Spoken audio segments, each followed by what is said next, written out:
আসসালামু আলাইকুম প্রিয় ফুটবল ফ্যান্স। আপনারা নিশ্চয়ই জানেন যে আর্জেন্টিনা অনূর্ধ্ব 20-এর আন্ডার-20 এই কোপা আমেরিকাতে সর্বশেষ যে ম্যাচটা রয়েছে প্যারাগুয়ের বিপক্ষে ম্যাচ, সে ম্যাচে কঠিন রকমের সমীকরণ রয়েছে। ব্রাজিল এই মুহূর্তে পয়েন্ট টেবিলে 1 নম্বর স্থানে রয়েছে। এই ম্যাচটাতে আর্জেন্টিনা যদি প্যারাগুয়ের বিপক্ষে জিতে এবং ব্রাজিল যদি অন্যদিকে চিলিকে হারিয়ে দেয়, তারপরও আর্জেন্টিনার জন্য কিন্তু আসলে ট্রফিটা নিশ্চিত হবে না। এই ক্ষেত্রে এমন কঠিন সিচুয়েশনে ব্রাজিলের চেয়ে 2 গোলের ব্যবধান বেশি রাখতে হবে এখানে, অর্থাৎ ক্লিয়ার কাটভাবে এখানে আর্জেন্টিনার জন্য চ্যালেঞ্জটা বেশি। ব্রাজিল যদি চিলির কাছে হারে কিংবা ড্র অন্য রেজাল্ট হয়, তাহলে সেটা আর্জেন্টিনার ফেভারে যেতে পারে। আর্জেন্টিনা যদি প্যারাগুয়েকে হারাতে পারে, তবে আপাত দৃষ্টিতে সত্যিকার অর্থে আর্জেন্টিনাকে সুপার অ্যাটাকিং একটা ম্যাচ খেলতে হবে, কঠিন চ্যালেঞ্জের মুখোমুখি হতে হবে। এটাই সবচেয়ে বড় বাস্তব।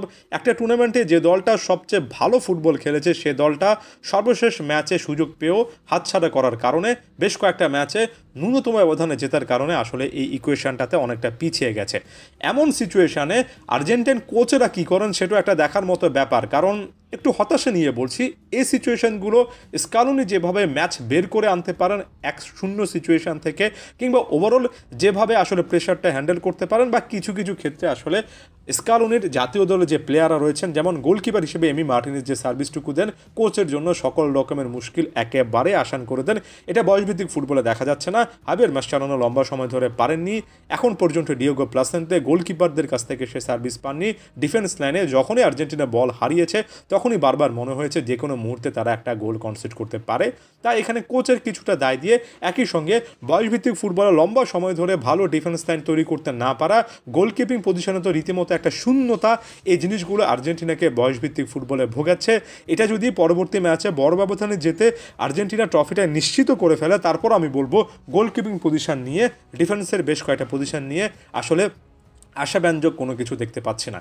তবে একই সঙ্গে এটা এমন একটা ম্যাচ হবে যেখানে ফাইনাল থার্ডে আর্জেন্টিনা যদি তাদের বেস্ট পসিবল একটা শেপ রাখতে পারে, তাহলে হয়তোবা এই ট্রফিটা ক্লেম করার এখনও বড় সুযোগ তারা পাবে, অ্যাটাক লাইনের মধ্য দিয়ে পাবে। তবে তার আগে বলে নিচ্ছি, ডিফেন্সটা আপনার জমাট বাঁধা হতে হবে। কারণ ডিফেন্সে যদি আপনি গোল খেয়ে বসেন, তখন আসলে এটা অ্যাটাকারদের জন্য আরও অনেক কঠিন কাজ হয়। তখন তেরে ফুরে আক্রমণ করতে গিয়ে বল লুজ করলে গোল হারানোর সম্ভাবনা আরও অনেকটুকু বেড়ে যায়। So first of all defensive মিডফিল্ডে গোলকিপিং পজিশনে একটা বেস্ট পারফরমেন্স চাই।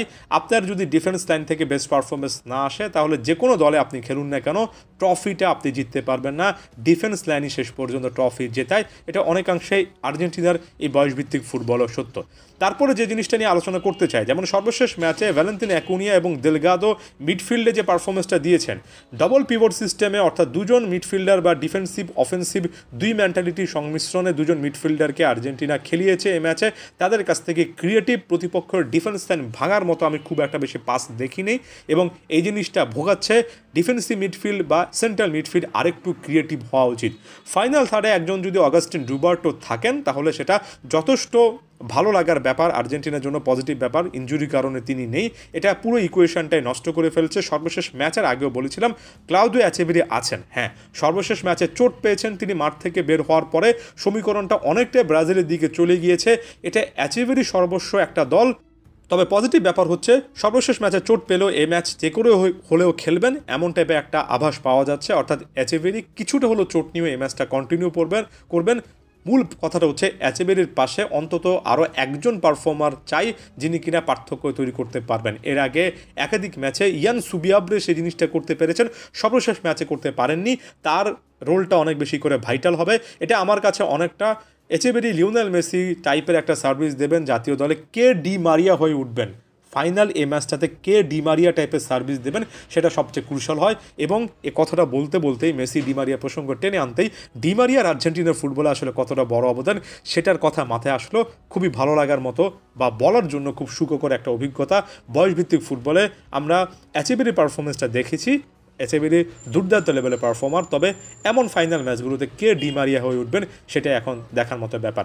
ফ্রাঙ্কো মাস্তান্তুনোর মতো খুবই ট্যালেন্টেড একজন অ্যাটাকার বা অ্যাটাকিং মিডফিল্ডার রয়েছেন, তবে অ্যাচেবেরির সাথে একই জায়গায় মুভমেন্ট করেন। তবে আমার কাছে মনে হয় ফাইনাল থার্ডে হিদালগো ক্যারিজোর পরিবর্তে মাস্তান্তুনোকে যদি এখানে আপনি আরেকটু ভালোভাবে ব্যবহার করেন, অ্যাচেবেরিকে যদি আরেকটু হাই অন দ্য পিচে রাখেন, এমন কোনো একটা সমীকরণ আসলে তৈরি করা উচিত, যেখানে মাস্তান্তুনো হয়তো বা রাইট উইঙ্গার হিসেবে স্টার্ট করবেন, ক্লাউদিও অ্যাচেবেরি নাম্বার 10 প্রোফাইল হিসেবে খেলবেন, ফাইনাল থার্ডে একেবারে স্ট্রাইকার হিসেবে যে প্লেয়ারটা খেলবেন তার উপর অনেকটুকু নির্ভরতা কিন্তু এখানে থাকবে।